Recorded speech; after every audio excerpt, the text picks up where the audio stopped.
अस्सलाम वालेकुम, मैं हूँ नादिया अनवर और उम्मीद करती हूँ आप सब खैरियत से होंगे। नाज़रीन, आज हमारे साथ सेशन में जो गेस्ट मौजूद हैं, उनसे हम जो है मार्केट के हवाले से बात करेंगे और जो है ये भी बात करेंगे कि क्या कौन से ऐसे फैक्टर्स हैं जो इस वक़्त मार्केट के लिए जो है थोड़े से खतरनाक साबित हो सकते हैं, और इसके साथ-साथ हम ये भी बात करेंगे कि किन स्टॉक्स में जो है क्या मामला चल रहे हैं और आगे आने वाले टाइम में मार्केट किस तरीके से रहेगी। इन सारी बातों के ऊपर एक हम डिस्कशन करेंगे।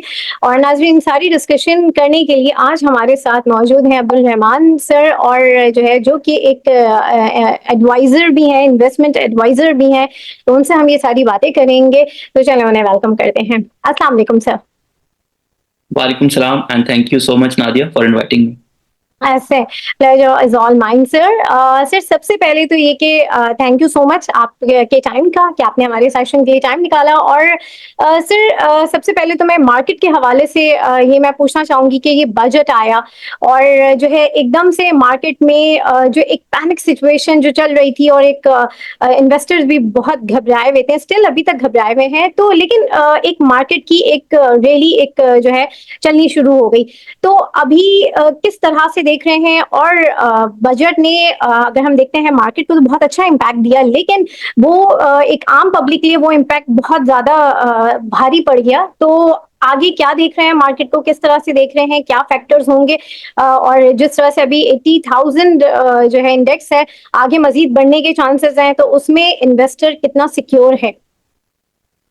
अच्छा, फर्स्ट ऑफ ऑल मैं थोड़ा सा एक्सप्लेन कर देता हूँ कि जो प्रोसेस अभी लास्ट 1 ईयर से चल रहा है पाकिस्तान स्टॉक मार्केट में, वो है री रेटिंग।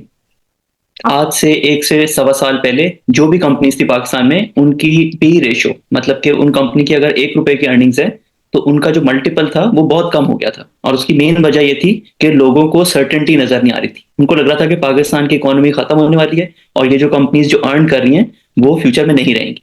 तो जैसे जैसे मैक्रो इकोनॉमिक स्टेबिलिटी अचीव हुई है, ये जो री रेटिंग का प्रोसेस है वो कंटिन्यू रह रहा है। बजट में नंबर वन चीज, अगर हम सेक्टर्स को 1 मिनट के लिए भूल जाएं, क्योंकि कुछ ऐसी चीजें भी हैं जो कि पर्टिकुलर कंपनीज को अफेक्ट करती हैं, मेन थीम ये था कि हम आईएमएफ के हिसाब से बजट बनाएंगे कि नहीं। और आईएमएफ ही पाकिस्तान में मैक्रो इकोनॉमिक स्टेबिलिटी लेकर आता है। अगर आप पास्ट में देखेंगे तो पाकिस्तान का फिजिकल डिसिप्लिन और जो डॉलर रिजर्व्स हैं, करंट अकाउंट डेफिसिट, वो अच्छे तभी मेंटेन होते हैं जब वो आईएमएफ प्रोग्राम में डिसिप्लिन के साथ ऑपरेट कर रहा होता है। सो ये बजट, उसके टैक्स टारगेट्स, उसका प्राइमरी सरप्लस का target are in line with IMF, और एक्सपेक्टेशंस भी यही हैं कि सून एक आईएमएफ अग्रीमेंट भी हो जाएगा। सो इस वजह से जो कंटिन्यूस प्रोसेस ऑफ री रेटिंग था, यानी कि एक कंपनी अगर 1 रुपए अर्न कर रही है तो उस पर स्लोली स्लोली पहले 3 रुपए की प्राइस थी और अब वो 5 रुपीज की तरफ जा रही है, तो वो कंटिन्यू रहता है। दूसरी बात यह कि बजट आने से पहले कुछ जो रूमर्स चल रहे थे कि डिविडेंड टैक्स बहुत ज्यादा बढ़ जाएगा, कैपिटल गेन टैक्स बहुत ज्यादा बढ़ जाएगा, तो आपको ये भी समझना होगा कि किसी भी कंपनी की फेयर वैल्यू वो होती है जो उसकी फ्यूचर अर्निंग्स एक इन्वेस्टर तक आएंगी।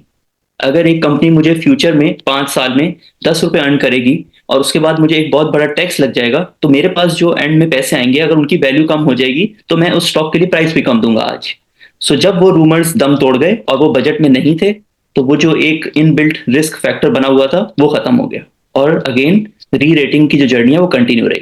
कुछ सेक्टर्स पे नेगेटिव इम्पैक्ट है, वो हम आगे डिस्कस भी करेंगे, बट उसके अलावा generally budget was really good for the stock market. सही। अच्छा सर, जरा से ये बताएं कि फॉरेन इन्वेस्टर के लिए जो है ये मार्केट कितनी अट्रैक्टिव है, कैसा आप देख रहे हैं? अच्छा, अगर हम लास्ट 25 ईयर्स के रिजल्ट्स देखें तो पाकिस्तान स्टॉक मार्केट ने डॉलराइज रिटर्न 11% दिया है। इतना शायद यूएस की स्टॉक मार्केट ने भी नहीं दिया। सो फॉरेन इन्वेस्टर्स के लिए पाकिस्तानी स्टॉक मार्केट काफी अच्छी है।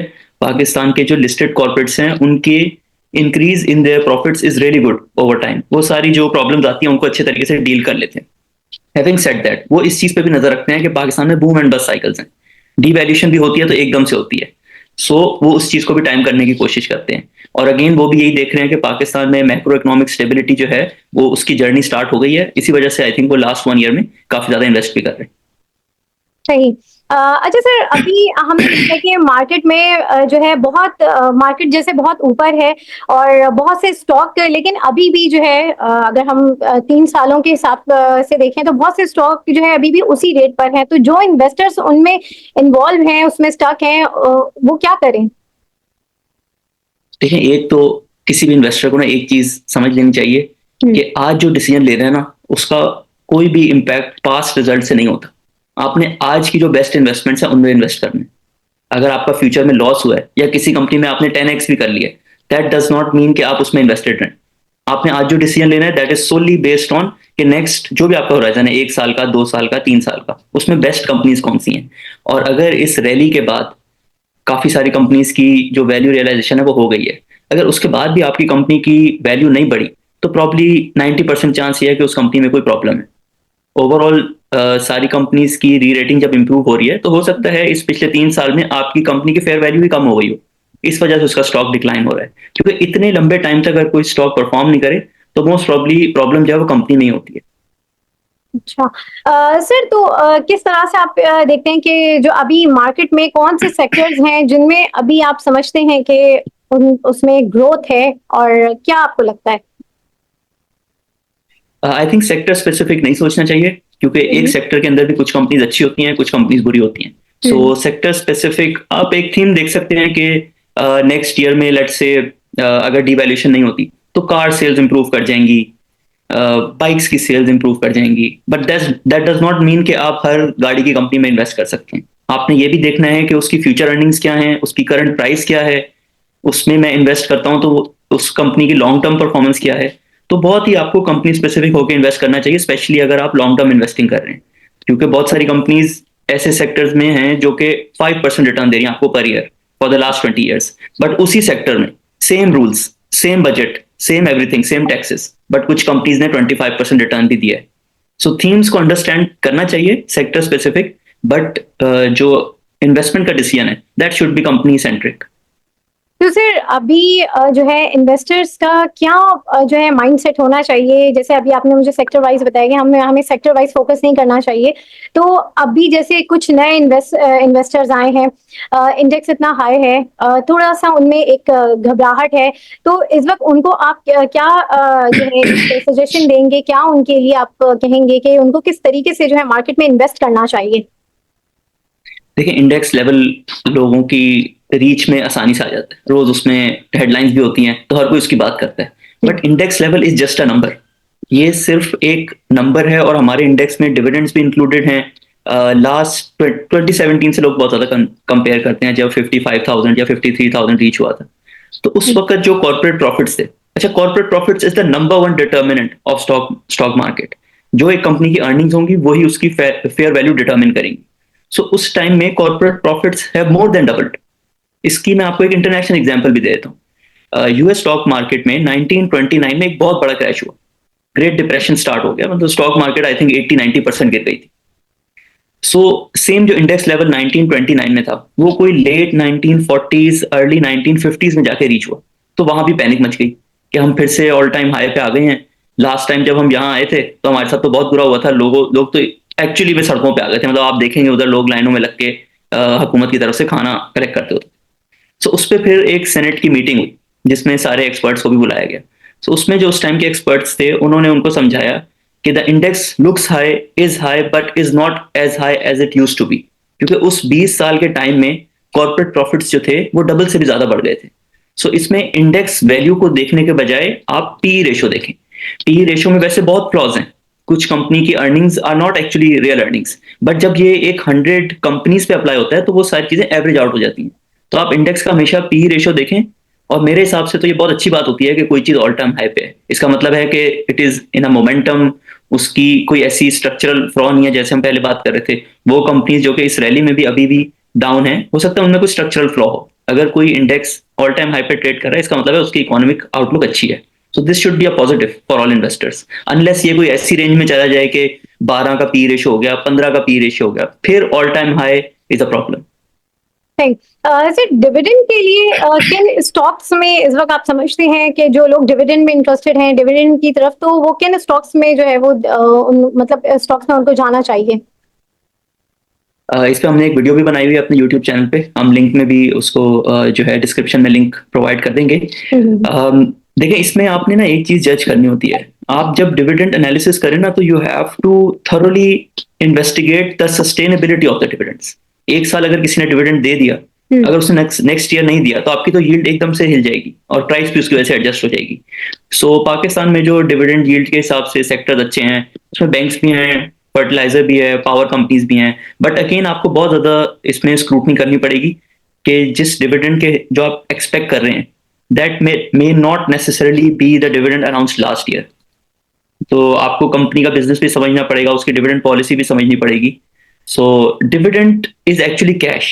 बहुत सारे लोग समझते हैं कि अगर कोई कंपनी डिविडेंड दे रही है तो वो कैश कहीं और से आ रहा है, देखिए वो बिजनेस ऑपरेशन से ही आ रहा है। अब वो कंपनी की डिसीजन है कि उसने पे आउट कर देना है या उसको ग्रोथ में री इन्वेस्ट कर देना है। जो कंपनीज डिविडेंड पे आउट करती हैं उनकी वैल्यू रियलाइजेशन अच्छी होती है, मतलब कि जो भी उनकी फेयर वैल्यू है वो उससे करीब करीब ट्रेड करती हैं, क्योंकि माइनॉरिटी शेयर होल्डर्स के अंदर कॉन्फिडेंस होता है कि हमें भी पैसे मिल रहे हैं, हमने जो इन्वेस्टमेंट की है वो हम तक पहुंच रही है। बट इन एक्चुअलिटी वो कंपनी ज्यादा अच्छा रिटर्न देती हैं इन द लॉन्गर टर्म, जो कि डिविडेंड री इन्वेस्ट कर रही होती हैं। सो एक पोर्टफोलियो में मिक्स होना चाहिए, जो कंपनीज अपनी फेयर वैल्यू से भी नीचे हो, डिविडेंड भी पे कर रही हो और उनके डिविडेंड सस्टेनेबल भी हो, सिर्फ उनमें इन्वेस्ट करना चाहिए। सिर्फ ये नहीं देखना चाहिए लास्ट ईयर इस कंपनी ने इतना डिविडेंड दिया था, आज जो प्राइस है वो मुझे 25% यील्ड दे रही है तो मैं इसको लॉक कर लेता हूँ, हो सकता है उसका डिविडेंड ही हाफ हो जाए, फिर तो शेयर प्राइस भी गिरेगी और डिविडेंड भी नहीं आएगा। तो काफी ज्यादा डिटेल में डिस्कस करके डिसीजन लेना चाहिए। सही सही, बिल्कुल सर। और वो वीडियो हम जरूर अपने लिंक में शेयर करेंगे आपकी। और सर थोड़ा सा केमिकल सेक्टर के हवाले से जो है मैं पूछना चाहूंगी, जैसे लॉट कैम है, डॉल है, करंट क्या इनकी इश्यूज हैं और बाकी जो केमिकल कंपनीज हैं वो क्या कर रही हूँ, क्योंकि उनके जो स्टॉक्स हैं वो अपर लॉक हैं, तो क्या मामला हैं? जैसे कि मैं आपको बता दूं एजीएल है, तो इसको थोड़ा सा ब्रीफ कर दें हमें।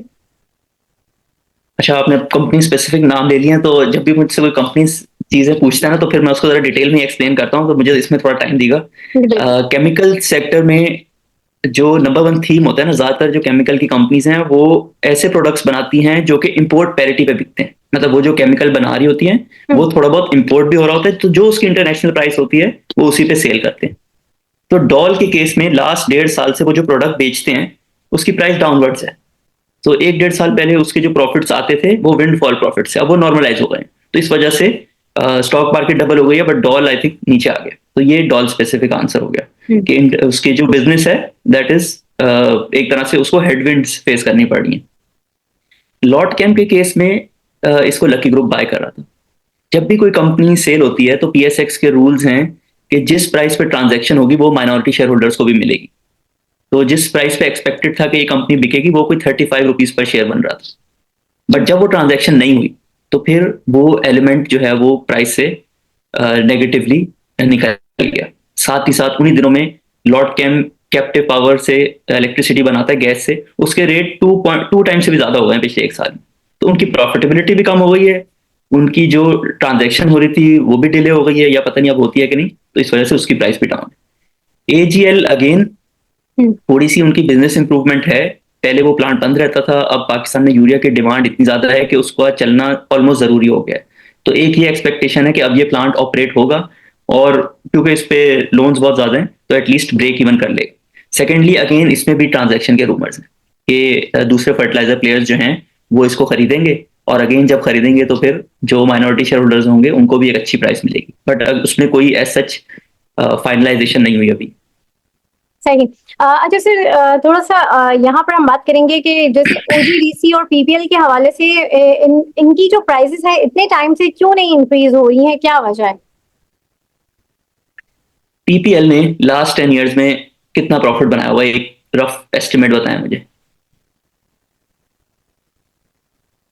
इन्होंने कम से कम भी जो है 500 अरब रुपए या 400 अरब रुपए का लास्ट 10 इयर्स में प्रॉफिट आफ्टर टैक्स बनाया हुआ। बट अगर उसी टाइम में लास्ट 10 साल में जो सर्कुलर डेट में इंक्रीज आया ना इस कंपनी में, increase in trade debts, that is equal to the profit after tax. तो एक कंपनी की बॉटम लाइन आ रही है बट उसको कैश नहीं मिल रहा, इस वजह से इस कंपनी में जो है स्ट्रक्चरल प्रॉब्लम्स हैं। सेम विद ओजीडीसी, उनका इतना बुरा नंबर नहीं है, वो थोड़ा सा क्रूड ऑयल भी बेचते हैं जिसमें जो रिसीवर्स है वो मिल जाते हैं, उनका गैस का पोर्शन कम है, उसमें प्रॉब्ली 50% ऑफ द प्रॉफिट जो है ना पिछले 10 साल के, ये मैं रफ नंबर कोट कर रहा हूँ, एग्जैक्ट मुझे याद नहीं है। सो इसी वजह से आप जब उस पर 3 का पी रेशो सोचते हैं कि ये तो बहुत सस्ता है, या 2.5 का पी रेशो बहुत सस्ता है, लेकिन जब अगर आप उसके कैश प्रॉफिट देखेंगे तो उसका पी रेशो तो 6 हो जाएगा। Because cash profits are actually half of what they are reporting. Last 1 year में ये परसेंटेज इंप्रूव हुई है। ओजीडीसी जो है अब ऑलमोस्ट 70% कैश प्रॉफिट्स हो गए हैं उनके। बट द मेन रीजन के पिछले 10 सालों में इन्होंने परफॉर्म नहीं किया is because reported profits are not actually cash profits. सही। और सिर्फ और इसमें एक और चीज ऐड करना चाहूंगा। जी। बहुत दफा लेट से हम अज्यूम कर लेते हैं कि पीपीएल को $3 पर MMBTU गैस मिलती है हम्म, और उनके जो कैश प्रॉफिट्स हैं, सॉरी रिपोर्टेड प्रॉफिट्स हैं, दैट इज $1। 30% हम मार्जिन लेते हैं, $1 पर MMBTU। बट जो उनका सर्कुलर डेट में स्टक हो रहा था ना, that is even more than $1। तो आपको कॉस्ट सारी पे करनी होती हैं और आपके जो रिसीवल्स हैं वो जब इंक्रीज करते रहते हैं तो आपने जो एक्चुअल इन्वेस्टमेंट की होती है उस पर आपको कुछ भी नहीं मिलता। सो जिस दिन गवर्नमेंट ऑफ पाकिस्तान अपना ये वादा पूरा करेगी इनके रिसीवल्स जो है वो पे कर देगी, या फिर फ्यूचर के जो प्रॉफिट्स हैं, कैश प्रॉफिट्स, वो एक्चुअल प्रॉफिट्स के करीब आ जाएंगे, तो फिर इनमें भी जो है इनकी फेयर वैल्यू इंक्रीज हो जाएगी। अभी आई थिंक इनकी जो बिजनेस डायनामिक्स चल रहे हैं उसके हिसाब से इनकी बिल्कुल ठीक प्राइस। सही। तो सर ये कब तक जो है इनके जो ये पेमेंट्स हैं ये कब तक ये हो जाएंगी? कुछ नेक्स्ट मंथ्स में कुछ है एक्सपेक्टेड, क्या मामला है? ये अभी काफी डिफिकल्ट लग रहा है। कुछ महीनों पहले इनिशिएटिव हुआ था बट अगेन वो डाई डाउन हो जाता है। आई थिंक ये तो आपको इवन गवर्नमेंट ऑफिशियल्स भी जो है नहीं बता सकते क्योंकि इसमें बहुत ज्यादा अप्रूवल्स चाहिए होते हैं। बहुत दफा इवन मिनिस्टर लेवल पे अप्रूवल मिल जाता है बट उसके आगे जो प्रोसेस होता है वो डिलेल हो जाता है। सो ये तो बताना बहुत मुश्किल है कि ये पैसे कब मिलेंगे। सही। सर पीएसओ के हवाले से बताएं कि उनकी क्या इश्यूज हैं, थोड़ा सा उसको बताएं कि क्या मामला है। पीएसओ के भी सेम इश्यूज हैं बट सिर्फ फर्क ये है कि ओजीडीसी पीपीएल गैस प्रोड्यूस करते हैं, एक्सप्लोर करते हैं और उसको फिर बेचते हैं। पीएसओ जो है वो बाहर से गैस खरीदता है। तो वो जब बाहर से गैस खरीदते हैं बट अगेन उनको पैसे उसके मिलते नहीं है, तो उनकी जो प्रॉफिटेबिलिटी है वो कैश में नहीं होती। सो वो बाहर से जितनी भी एलएनजी इंपोर्ट होती है पाकिस्तान में वो पीएसओ के बैलेंस शीट पे होती है। और उनकी तो सिचुएशन मैं कहूंगा ओजीडीसी पीपीएल से ही बुरी है क्योंकि कतर को तो आपने पैसे देने ही देने। सो उनके जितने भी उनको पैसे मिलेंगे फर्स्ट ऑफ ऑल उन्होंने जो है इंटरनेशनल पेमेंट्स करनी है। तो अब आपने देखा होगा 3 महीने बाद वो जाके सप्लीमेंट्री ग्रांट मांगते हैं just so they can stay afloat. So जब चीजें इंप्रूव होंगी तो पीएसओ में भी जो है इंप्रूवमेंट नजर आएगी। But currently even though last 1 year में गैस प्राइसेस बहुत बढ़ी हैं बट अगेन ये एलएनजी डाइवर्जन होती है और बहुत सारी चीज होती हैं जिसकी वजह से एक्चुअल सर्कुलर डेट का जो आखिर में नंबर आता है वो अभी भी हाई है। सही। तो सर ये पावर सेक्टर में इन्वेस्टर के लिए सेफ इन्वेस्टमेंट का क्या है, थोड़ा सा इस हवाले से बताएं, क्या होना चाहिए? अब पावर सेक्टर में again capacity payments based power plants हैं। तो आप इसमें यही देखें कि हर कंपनी को कितनी कैपेसिटी पेमेंट मिलती है और उनकी विलिंगनेस टू पे डिविडेंड भी देखें कि उन्होंने लास्ट 5 सालों में कितना डिविडेंड दिया है, उसके हिसाब से इन्वेस्टमेंट करें। इनकी अर्निंग्स काफी सेफ हैं और कंपेयर टू ओजीडीसी पीपीएल इसमें आप ये भी बेट कर सकते हैं कि यहाँ पे गवर्नमेंट ऑफ पाकिस्तान का पेमेंट करना इज मोर लाइकली क्योंकि यहाँ पे प्राइवेट इन्वेस्टर हैं। ओजीडीसी पीपीएल पीएसओ गवर्नमेंट की कंपनी है तो वो जैसे चाहे उसको चला सकते हैं, आप उसको चेंज नहीं कर सकते। बट जब प्राइवेट इन्वेस्टर होते हैं तो एक ट्रेंड भी है कि हर 2 साल 3 साल या मैक्सिमम 5 साल बाद जो भी रिसीवल्स होते हैं उसका अच्छा पोर्शन आपको मिल जाता है इन वन टाइम सेटलमेंट। तो इसमें आप सारी कंपनीज की विलिंगनेस टू पे डिविडेंड देख लें और जो अच्छे डिविडेंड्स देता हुआ आता है पिछले सालों में that can be a good investment. सही। सर बैंकिंग सेक्टर में बैंक ऑफ पंजाब के हवाले से मैं पूछना चाहूंगी कि गवर्नमेंट की जो पॉलिसीज से उनको क्या क्या बेनिफिट है, क्या उनको फायदे हैं, थोड़ा सा इस हवाले से बताएं। बैंक ऑफ पंजाब में जो भी पंजाब गवर्नमेंट रिलेटेड इनिशिएटिव्स होते हैं, वो ट्रैक्टर स्कीम हो या कर्जे देने हो फॉर स्मॉल बिजनेसेस, तो वो ज्यादातर बैंक ऑफ पंजाब से ओरिजिनेट होते हैं। अब यूजुअली ट्रेंड ये है लास्ट फ्यू ईयर्स का कि इस तरह की जो भी स्कीम्स होती हैं उसमें बैड डेट्स बहुत ज्यादा हो जाते हैं। और बैंकिंग सेक्टर ऐसा है कि अगर आपकी इक्विटी ₹10 है तो आपने जो लोन्स दिए हैं वो ऑलमोस्ट ₹100 के दिए हैं, उसमें से अगर ₹10 भी वापस नहीं आए ना तो आपकी इक्विटी जीरो हो जाती है। So it is very sensitive to bad debts और वो बैंक ऑफ पंजाब में पास्ट में बहुत ज्यादा हुई हैं। अब जो लेटेस्ट मैनेजमेंट है पिछले 2-3 साल से वो काफी अच्छी है, रेपुटेशन भी अच्छी है, उन्होंने इनिशिएटिव भी लिया है इसको ठीक करने का। बट अगेन एक चीज जो कि ऑलरेडी लेवरेज्ड है, banking sector is already leveraged, ये आपको समझना होगा कि आपके पास ₹10 होते हैं और आप ₹100 का काम कर रहे हैं। उसमें कोई भी छोटी सी भी आप गलती करेंगे ना, तो आपकी जो इक्विटी है उससे बहुत ज्यादा इम्पैक्ट आएगा। तो I usually stay away from government banks, even though बहुत सस्ते लगते हैं, बट बैंकिंग सेक्टर में बहुत हिडन चीजें होती हैं जो कि आपको नजर नहीं आती हैं। आप सीधा सीधा ईपीएस पे मल्टीपल नहीं अप्लाई कर सकते। One time impacts banking sector में बहुत ज्यादा होते हैं। वो डेट रिस्ट्रक्चरिंग से रिलेटेड भी हो सकते हैं, वो बैड लोन से रिलेटेड भी हो सकते हैं, और इनएफिशिएंट अर्निंग पावर से भी हो सकते हैं। कि एक बैंक जिसकी करंट अकाउंट परसेंटेज कम है, वो सेम इक्विटी पे कम प्रॉफिट बनाता है। सो सही। बैंकिंग सेक्टर में तो बिल्कुल भी ये जो सारे फॉर्मूलाज है ना, ईपीएस, डिविडेंड यील्ड, हम्म। आपको बहुत ज्यादा डेप्थ में जाके उसकी बैलेंस शीट स्टडी करनी पड़ती है, फिर आप एक डिसीजन ले सकते हैं। तो सर अभी तो बैंकिंग सेक्टर बहुत बूम कर रहा है, और मैं थोड़ा सा आपसे मॉनेटरी पॉलिसी के हवाले से भी पूछूंगी कि अभी जो बजट आया उसके बाद जो टैक्स, जो एक आम पब्लिक के ऊपर टैक्स आया, तो उससे जो इन्फ्लेशन के नंबर जो कम हो रहे थे, वो उसमें हमने देखा कि अब वो बढ़ गए हैं। तो नेक्स्ट हम एक्सपेक्ट कर रहे थे मॉनेटरी पॉलिसी कि अब वो जो है वो थोड़ी सी जो है वो कम होगी, क्या मामला होंगे। तो मुझे ये बताएं कि आगे क्या लगता है, मॉनेटरी पॉलिसी अनचेंज होगी, या फिर वो जो हम एक्सपेक्ट कर रहे थे कि शायद 17-18 पे इंटरेस्ट रेट आ जाए, वो मामला रहेंगे। और जो है इसकी इंटरेस्ट रेट से जो बैंकिंग की जो प्रॉफिटेबिलिटी है उसके ऊपर भी ये कहा जाता है कि उसके ऊपर इफेक्ट आ जाएगा। तो ये जरा इन सारी चीजों को थोड़ा सा आप हमें ब्रीफ करें कि ये क्या है सब। चलें, ठीक है, बिल्कुल एक एक करके हम सारी चीजें देख लेते हैं। फर्स्ट हम देख लेते हैं कि बजट की वजह से जो इन्फ्लेशन आई। देखिए, टैक्सेस काफी ज्यादा लगे हैं, बिजली भी महंगी होनी है, गैस महंगी नहीं होगी इस दफा, बट इसकी वजह से जो इम्पैक्ट आ रहा है वो कोई 3% के अराउंड लोग एस्टिमेट कर रहे हैं। सो हम शायद 16-17 मैक्सिमम परसेंटेज की इन्फ्लेशन देख लें अगले कुछ महीने। अब हमारा इंटरेस्ट रेट ऑलरेडी 20.5 है। लास्ट जो टी बिल ऑक्शन हुआ है उसमें एक साल का बॉन्ड 18.5% पे बिका है। तो ऑलरेडी एक्सपेक्टेशन ये है कि इवन दो इन्फ्लेशन इंक्रीज होगी, बट अभी हम जहां खड़े हैं वहां से स्टिल रूम है। अब ये कट नेक्स्ट मॉनेटरी पॉलिसी में आता है या उसकी बाद वाली में आता है, ये तो बताना बहुत मुश्किल है, और इसका कोई खास इम्पैक्ट भी नहीं है। अगर आपने ये प्रिडिक्ट कर भी लिया ना कि ये नेक्स्ट में कट होना है या उससे नेक्स्ट में होना है, कोई बहुत ज्यादा इससे आप जो है ना वेल्थ क्रिएट नहीं कर सकते। सो मेन थीम ये है कि नेक्स्ट 1 ईयर में अगर सारी चीजें ठीक रहीं, जो है इंटरेस्ट रेट खुद ही नीचे आ जाएंगे, 15 to 17% की रेंज में आ जाएंगे, और उससे इंटरेस्ट रेट कम होने से तीन इम्पैक्ट्स होते हैं एक कंपनी पे। फर्स्ट ये होता है कि उसकी सेल्स बढ़ने लग जाती है। बैंकिंग सेक्टर में ऑब्वियसली ये थोड़ा नेगेटिव होता है, उनके इंटरेस्ट अर्निंग कम हो जाती है, बट बाकी सारे बिजनेसेस जो होते हैं उसमें ग्रोथ होती है, डिमांड थोड़ी सी बढ़ती है, किसी सेक्टर में ज्यादा बढ़ती है, किसी में कम बढ़ती है, बट जनरली इंटरेस्ट रेट कम होने से सेल्स आपकी बढ़ जाती है। सेल्स बढ़ने की वजह से आपके मार्जिन भी इंप्रूव हो जाते हैं, इवन इन परसेंटेज टर्म्स, क्योंकि यूटिलाइजेशन इंप्रूव हो जाती है। सेकेंडली, फाइनेंस कॉस्ट आपकी कम हो जाती है। और thirdly, net present value of future earnings. जैसे मैंने शुरू में बताया कि किसी भी स्टॉक की fair value is the present value of all it's profits it will make in the coming years. तो जब इंटरेस्ट रेट कम होता है तो हर कंपनी को एक बेहतर मल्टीपल मिलता है। इंटरनेशनली एक बहुत रिनाउंड फॉर्मूला है कि the fair multiple for any market is 20 minus interest rates. तो जितने जितने इंटरेस्ट रेट कम होते जाएंगे, जो मल्टीपल मिल रहा होगा स्टॉक मार्केट को वो बढ़ता जाएगा। इसमें आप क्योंकि कंपेयर कर होते हैं दूसरी इन्वेस्टमेंट से, वो सारी चीजें इस फॉर्मूला में इंक्लूडेड हो जाती हैं। फिर आपने लास्टली पूछा बैंकिंग सेक्टर का।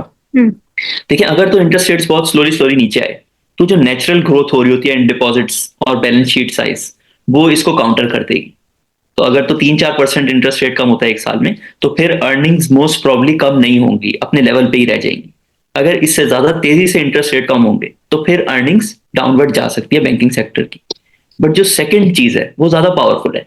जब इंटरेस्ट रेट कम आएंगे तो बैंकिंग सेक्टर को भी एक हायर पी रेशो मिलेगा।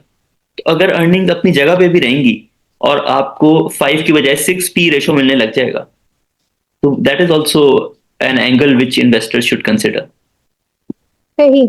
तो अब सर ये मुझे बताएं कि अब आगे जो है किस तरह से आप देख रहे हैं कि कमिंग जो है इस साल में, ये जो हमारा फिस्कल ईयर अभी शुरू हो गया है, तो इसमें मार्केट कैसी रहेगी, प्रॉमिसिंग है, या इन्वेस्टर्स के लिए जो बड़े इन्वेस्टर्स हैं उनको क्या करना चाहिए, उनके लिए आप क्या कहते हैं? और जो छोटे इन्वेस्टर्स हैं उनको क्या जो है प्रिकॉशंस लेनी चाहिए इस वक्त मार्केट में काम करते हुए? एक तो मैं पहले एक चीज़ ये बता दूँ कि स्टॉक मार्केट एक ऐसा प्लेटफ़ॉर्म है कि वो बड़े इन्वेस्टर और छोटे इन्वेस्टर को ना बराबर कर देता है। किसी बड़े इन्वेस्टर के पास कोई ऐसा एडवांटेज नहीं है स्टॉक मार्केट में कि वो ज़्यादा रिटर्न कमा सके। वो रुपीज़ में ज़्यादा प्रॉफ़िट बना सकता होगा, बट परसेंटेज टर्म्स में उनका रिटर्न भी सेम ही होता है। मैं तो एक्चुअली ये बिलीव करता हूँ और सबको ये प्रीच भी करता हूँ कि stock market is a platform जहाँ पे आप पाकिस्तान के टॉप बिज़नेसमैन के साथ इक्वल पार्टनर्स बन सकते हैं। एक सेकंड ज़रा मुझे मेरी स्क्रीन लॉग आउट हो गई है। जी, आई एक्चुअली बिलीव और डेटा भी इसको प्रूव करता है कि जब आप किसी कंपनी में स्टॉक खरीद लेते हैं, तो आपका रिटर्न और उसके स्पॉन्सर्स का रिटर्न जो है वो सेम हो जाता है। सो इन्वेस्टर्स को नेक्स्ट ईयर की अगर आउटलुक के बारे में देखना हो, एक तो देखें पाकिस्तान में चीज़ें बदलती रहती हैं, तो आपको अलर्ट रहना पड़ता है, अटेंटिव रहना पड़ता है। एक फ्रेमवर्क होना चाहिए आपके पास कि अगर ऐसा ऐसा हो गया तो फिर I will change my investing strategy. और this happens in the medium term. ऐसा नहीं है कि हर एक हफ्ते बाद चीजें चेंज होती हैं, बट 2 साल 3 साल पाकिस्तान में बूम बस साइकिल्स होते हैं, तो आपको इस लेवल पे सोचना चाहिए।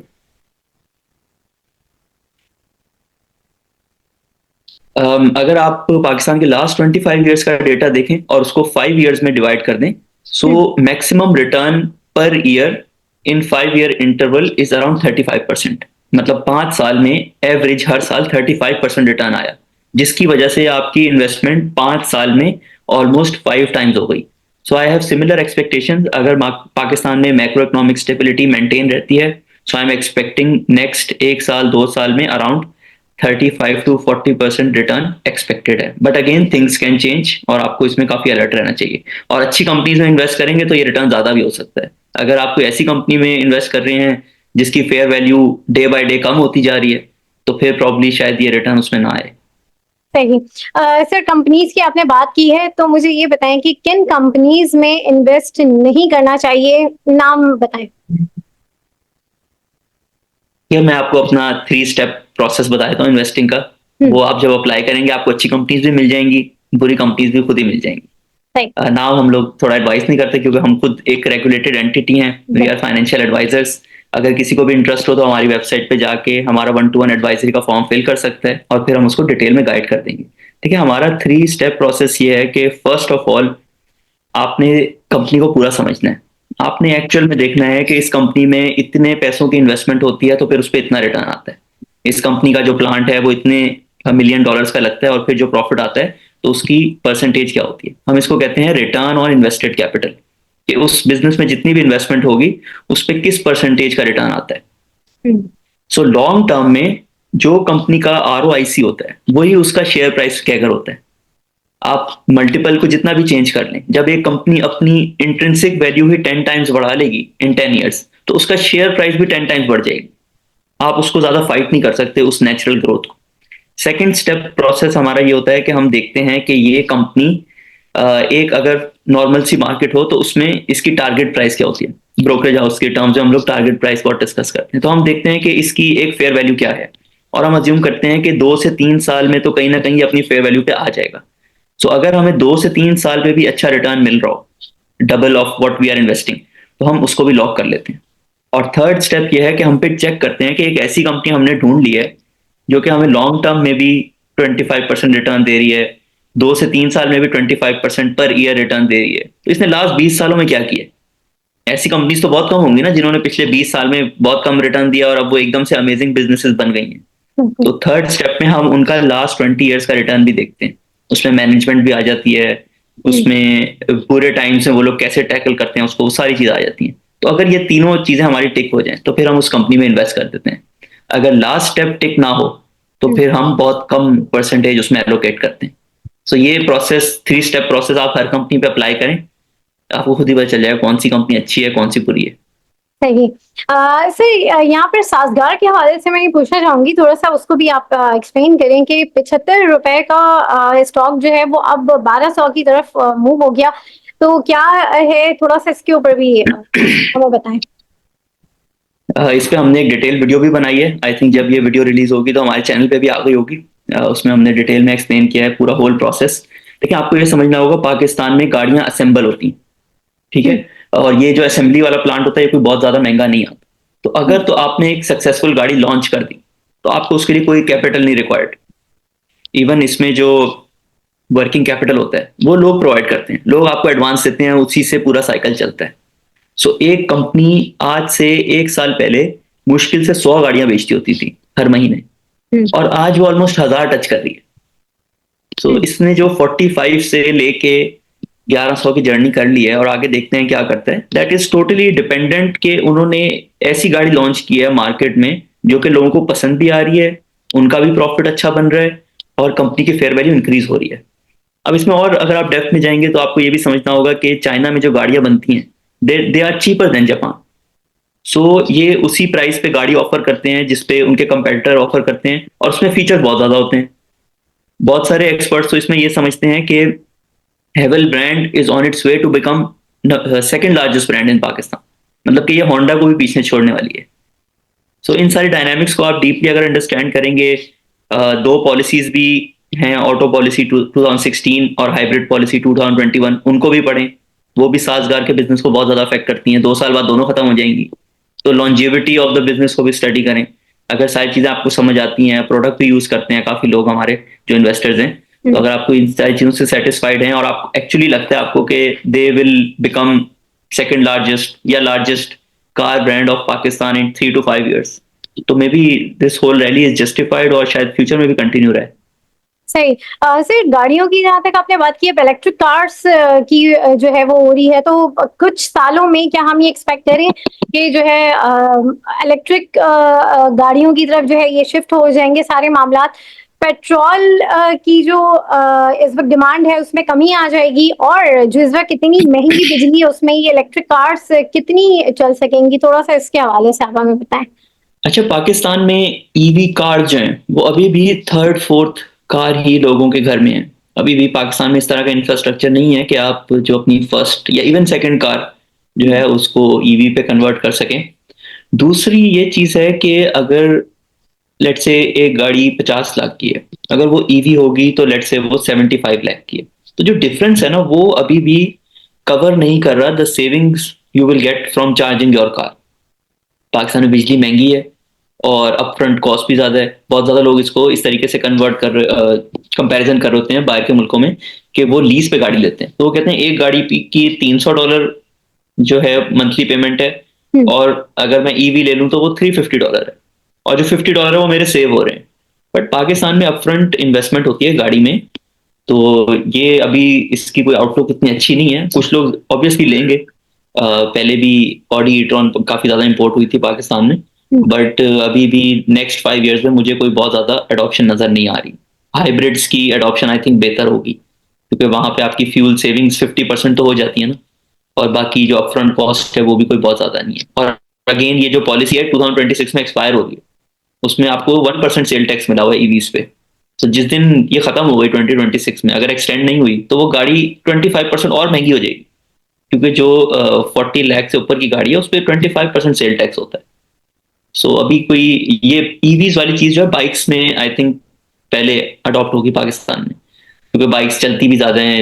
राइड हेलिंग सर्विसेज, हम्म, डिलीवरी सर्विसेज, वो 12-12 घंटे चला रहे होते हैं।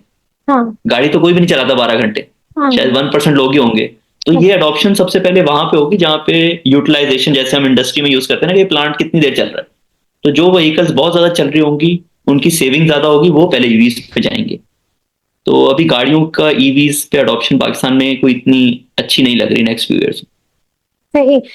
तो अब सर नेक्स्ट ये मुझे बताएं कि थोड़ा सा सीमेंट सेक्टर को भी थोड़ा सा एक्सप्लेन कर दें। इस वक्त सीमेंट सेक्टर की क्या, जो लोग सीमेंट सेक्टर में इन्वेस्टमेंट कर रहे हैं, क्या मामला चल रहे हैं वहां पे, थोड़ा सा उसको एक्सप्लेन कर दें। सीमेंट की डिमांड अभी काफी लो है, ऑलमोस्ट 50% पे सारी कंपनीज ऑपरेट कर रही हम्म, हैं। एक्सपेक्टेशन यही है कि जब इंटरेस्ट रेट कम होंगे तो थोड़ी थोड़ी डिमांड बढ़नी शुरू होगी, एंड दैट्स ट्रू। बट अभी एफईटी भी लगी है सीमेंट पे, बट उसकी वजह से जो बैग महंगा होता है उसका इम्पैक्ट इतना ज्यादा नहीं होता। अगर आप ओवरऑल कंस्ट्रक्शन में परसेंटेज ऑफ सीमेंट एक्सपेंडिचर देखें ना, तो मैक्सिमम अगर कोई छोटा घर भी हो ना तो 20% से ऊपर नहीं जाता। सो ऐसा नहीं होता कि कोई घर बनाना छोड़ देगा बिकॉज सीमेंट इज एक्सपेंसिव। सो इसमें आपको रूरल अर्बन इकोनॉमिक्स को देखना होगा। अगर एग्रीकल्चरल की प्रॉफिट्स अच्छे हैं तो लोग अपने घर को इम्प्रूव करेंगे और उसके लिए वो सीमेंट खरीदेंगे। अगर सैलरी क्लास को तो बहुत ज़्यादा टैक्स लगा हुआ है, बट जो अगर अर्बन इकोनॉमिक्स है, बिजनेसमैन हो गए, सारे हो गए, अगर उनके अच्छे प्रॉफिट्स होंगे तो वहां से भी डिमांड आएगी, रियल एस्टेट से डिमांड आएगी। और थर्डली होता है पीएचडी। अगर उसका स्पेंड एक्चुअल अच्छा होगा, और इस दफा थोड़ा सा ऐसे लग रहा है कि इवन जो पीएचडीपी है वो डैम्स की तरफ ज्यादा फोकस्ड है। डैम्स में परसेंटेज ऑफ सीमेंट काफी ज्यादा होती है। तो ये तीन चीजें होती हैं। स्पेंडिंग पावर ऑफ गवर्नमेंट जो कि पीएचडीपी से डिटरमिन होती है, spending power of rural areas जो कि एग्रीकल्चरल इकोनॉमिक से डिटरमिन होती है, और spending power of urban class जिसमें रियल एस्टेट सेक्टर आ जाता है। ये इन इधर जब स्पेंडिंग अच्छी होगी तो सीमेंट भी बिकेगा, प्रॉफिट्स ऑलरेडी अच्छे हैं कंपनीज के, मार्जिन अच्छे हैं। सो जब डिमांड रिकवर होनी शुरू होगी तो सीमेंट सेक्टर भी अच्छा परफॉर्म करेगा, बट हो सकता है ये अगले साल में ना हो, उससे अगले साल में हो। अच्छा। तो सर अभी अच्छा सर, आईटी सेक्टर की अर्निंग के हवाले से थोड़ा सा बताएं कि जो है क्या एक्सपेक्टेड है इसकी अर्निंग। और ये सेक्टर काफी टाइम से जो है इसकी जो परफॉर्मेंस है वो काफी स्लो है, जबकि हमने देखा कि जब मार्केट तेज भी थी, तेजी की तरफ भी बाजार था, तब भी हमने इसकी परफॉर्मेंस को खास नहीं देखी। तो अब क्या एक्सपेक्टेड है इसकी अर्निंग के हवाले से, थोड़ा सा ये बताएं। अच्छा, आईटी सेक्टर से रिलेटेड मैं एक ही कंपनी को अंडरस्टैंड करता हूँ, दैट इज सिस्टम्स लिमिटेड। बाकी जो कंपनीज हैं उनका तो मुझे बिजनेस इतना अभी तक समझ नहीं आया। सो जो भी मैं कमेंट करूंगा दैट इज सिस्टम स्पेसिफिक, शायद दूसरी कंपनीज पे अप्लाई नहीं होता हो। देखिए, आपको ये अंडरस्टैंड करना होगा कि जो सिस्टम्स लिमिटेड की कंपनी है ना, that is not affected by Pakistan situation. तो जब पाकिस्तान के हालात बुरे भी थे ना, प्रॉफिट्स की एक अलग बात है, बट उनको जो पी रेशो मिल रहा था वो इस तरह से ट्रेड हो रही थी जैसे वो एक इंटरनेशनल कंपनी है। वो सिर्फ यहाँ पे हायरिंग करते हैं, बाकी उनकी जितनी भी डायनामिक्स हैं that are not affected by Pakistan macro economic situation. तो जब पाकिस्तान की मैक्रो इकोनॉमिक सिचुएशन बेहतर हुई तो सिस्टम्स पे तो कोई इम्पैक्ट नहीं आया, बल्कि शायद नेगेटिव ही हो गया कि डीवैल्यूएशन जो चल रही थी वो रुक गई। और सेकेंडली पिछले एक साल में सिस्टम्स के मार्जिन भी कम हो गए हैं पहले से, तो उनको अपने बिजनेस लेवल पे भी चैलेंजेस फेस हो रहे हैं। सो ये दोनों चीजें जब, होपफुली वैसे तो ना ही हो, कंट्री की economics are far more superior than one sector, तो जब इनकी नेचुरल ग्रोथ होती रहेगी, इनकी ग्रोथ अभी भी अच्छी हो रही है, यूएई में काफी ज्यादा इनका बिजनेस बढ़ गया है। तो इन दी एंड जब बिजनेस अच्छा परफॉर्म करेगा तो फिर शेयर प्राइस भी जो है उसको रिफ्लेक्ट करेगी। शॉर्ट टर्म में एक दो साल में ये चीजें हो सकती हैं कि the business is improving but share price नहीं बढ़ रही, क्योंकि पहले से उसको बहुत एक हाई मल्टीपल मिला हुआ था और वो एडजस्ट हो रहा है। बट अगर बिजनेस अपनी फेयर वैल्यू 5 टाइम्स कर लेगा इन 5 ईयर्स तो वो कहीं ना कहीं शेयर प्राइस में रिफ्लेक्ट जरूर होगी।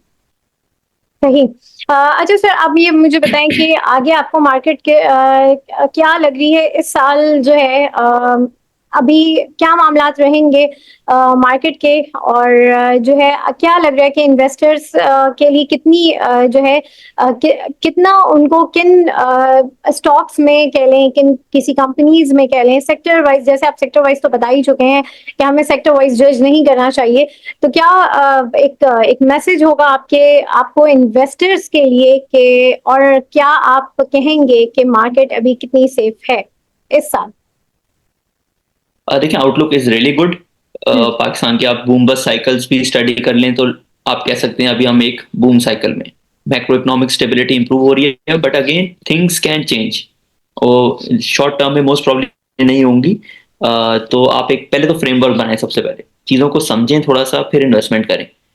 और जो 3 स्टेप प्रोसेस आपको बताया है for judging a good company, उसको फॉलो करें, उन कंपनीज में इन्वेस्ट करें। सिर्फ इस बेसिस पे इन्वेस्ट करना कि इसका पी रेशो कम है, that is very shallow thinking. आप एक बिजनेस को समझें, उसकी फेयर वैल्यू डिटरमिन करें, और जो है उसके हिसाब से फिर इन्वेस्ट करें। But overall macro economic stability looks good. एक ऐसा टाइम पीरियड जिसमें पाकिस्तान में 5 साल में हर साल 35% रिटर्न आते हैं, I think we are in that period. वो कब तक कंटिन्यू होता है वो बताना मुश्किल है, चीज़ें चेंज होती रहती हैं, but my expectations personally are around 30 to 40% return in next 1 year.